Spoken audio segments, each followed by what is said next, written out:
Minha prima me processou por roubar a herança dela. Nunca imaginei que um juiz fosse rir na minha cara dentro de um tribunal. Não de mim, deixa eu deixar isso claro desde já. Ele riu da situação inteira, da petição, da advogada, e principalmente da minha prima Noemi, que estava sentada do outro lado da sala com uma expressão de rainha destronada, convicta de que ia me destruir. Eu me chamo Michele. Tenho 32 anos, trabalho como analista em uma empresa de logística, pago minhas contas, criei minha própria vida do zero. Não tenho herdeiro esperando por mim, não tenho fortuna acumulada, não tenho padrinho poderoso. Tenho o que construir com as próprias mãos. E foi exatamente isso que quase me custou uma ação judicial completamente absurda. A história começa há 4 anos, quando meu avô seu Leonardo adoeceu de verdade. Ele tinha 81 anos, era viúvo desde 2015 e morava sozinho numa casa grande que ele mesmo havia construído décadas atrás. Tinha 2 filhos, minha mãe, Helena, e meu tio Nicolas. E tinha netos em quantidade. Mas dos netos, quem aparecia era eu. Sempre fui próxima do vovô. Ia lá todo fim de semana, levava comida, ajudava com remédio, acompanhava nas consultas. Não porque alguém mandou, porque eu queria. Porque ele era meu avô e eu amava. Noemi, filha do meu tio Nicolas, aparecia numa cidade do interior do Brasil. Às vezes nem isso. Quando seu Leonardo piorou, em março de 2021, a situação ficou séria. Ele precisava de cuidados constantes, não conseguia mais cozinhar sozinho, tinha dificuldade para tomar os remédios nos horários certos. Minha mãe morava longe e tinha limitações de saúde próprias. Meu tio Nicolas viajava a trabalho constantemente. E eu, que trabalhava em home office na época, tomei uma decisão. Me mudei para a casa do vovô por alguns meses para cuidar dele de perto. Fui eu quem contratou a cuidadora que ficava à noite. Fui eu quem organizou os prontuários médicos. Fui eu quem ficou acordada quando ele teve uma crise às 3 da manhã e precisou ir ao pronto-socorro. Foram 8 meses intensos, cansativos, emocionalmente pesados. E eu não me arrependo de nenhum segundo. Seu Leonardo faleceu em novembro de 2021. Eu estava do lado dele. O testamento foi aberto em janeiro de 2022. E foi aí que a bomba estourou. Meu avô havia deixado a casa para mim. Não toda a herança, deixa eu explicar direito. Os outros bens, uma poupança de aproximadamente R$ 87 mil, 00 e um terreno pequeno, foram divididos igualmente entre os filhos, minha mãe e meu tio Nicolas. Mas a casa, o bem mais valioso, avaliado em torno de R$ 340 mil, 00, ele deixou para mim. Com uma carta manuscrita explicando o motivo, eu havia cuidado dele quando ninguém mais o fez. A reação da família foi imediata. Meu tio Nicolas ficou em silêncio por uns 3 dias. Depois me ligou, educado, disse que entendia que era a vontade do pai e que respeitava.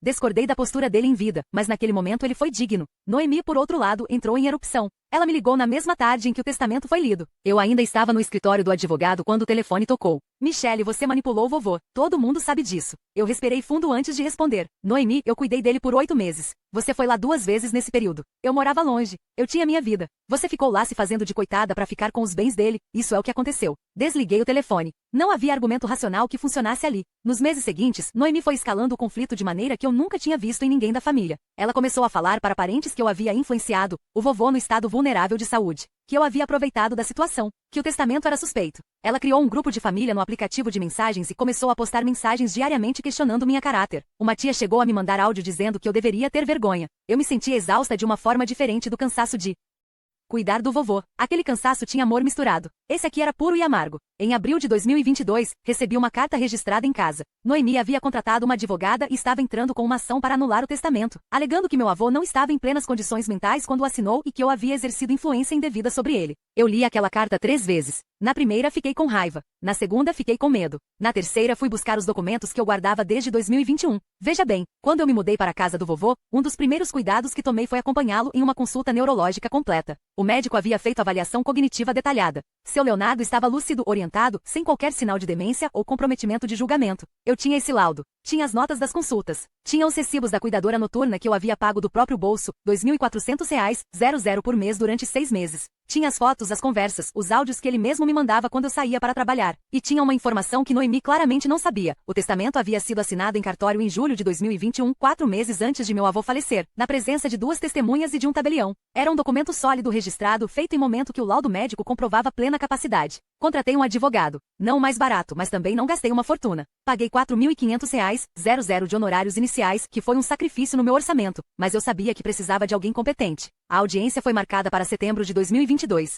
Cheguei ao fórum com uma pasta grossa de documentos. Noemi chegou com a advogada dela e uma expressão de quem tinha certeza que ia ganhar. Ela nem me olhou quando entramos na sala. O juiz era um homem de uns 50 e poucos anos, cabelos grisalhos, expressão séria. Ele pediu que a advogada de Noemi apresentasse os fundamentos da ação. A mulher começou a falar sobre estado de vulnerabilidade do de cujos, sobre influência emocional exercida pela ré, sobre isolamento familiar provocado pela convivência exclusiva. O juiz a interrompeu. A senhora tem algum laudo médico indicando incapacidade cognitiva do falecido? A advogada hesitou. Não, excelência, mas alguma testemunha que presencie ato de coerção? Não diretamente, mas o testamento foi lavrado em cartório? Sim, porém, o juiz baixou os óculos e olhou para a petição inicial. Ficou alguns segundos em silêncio. Então, e eu juro que isso aconteceu, ele soltou uma espécie de expiração contida que era, sem dúvida, um riso suprimido. Ele se compôs rapidamente, mas eu vi. O advogado ao meu lado também viu, porque me deu uma cotovelada discreta. A ação, disse o juiz com voz pausada, não apresenta nenhum elemento concreto que sustente a alegação de incapacidade ou coerção. O que vejo aqui é insatisfação com o conteúdo de um testamento válido, lavrado em cartório, com testemunhas, e que o próprio autor assinou enquanto, conforme documentação apresentada pela parte contrária, estava em plena capacidade cognitiva atestada por médico especialista.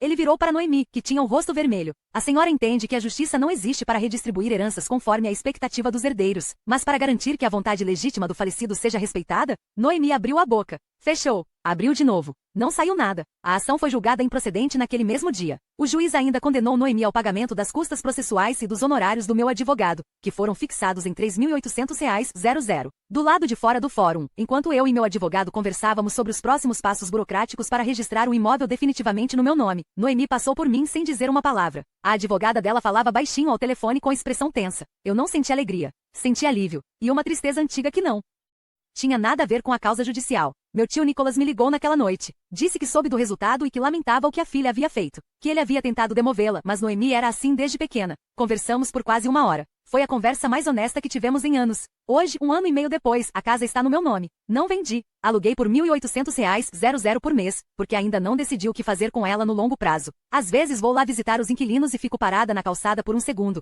olhando para a fachada, lembrando do vovô na varanda com o café da manhã. Noemi e eu não nos falamos. Ela saiu do grupo de família. Soube por parentes que ficou furiosa com o pai por não ter bancado a ação junto com ela. A família está fragmentada de um jeito que talvez não se conserte completamente. E eu aprendi uma coisa que vou carregar para sempre. Cuidar de alguém de verdade não tem preço, não tem contrato, não tem garantia de reconhecimento. Você faz porque ama. O resto é consequência. Seu Leonardo sabia disso. E foi a última coisa que ele me ensinou. Você já foi acusado de algo injusto por alguém da própria família? Como você lidou com isso? Você já cuidou de alguém sem esperar nada em troca? Me segue, tem muita coisa boa aqui. Oferta nova todo dia. Grupo gratuito, link tá na bio.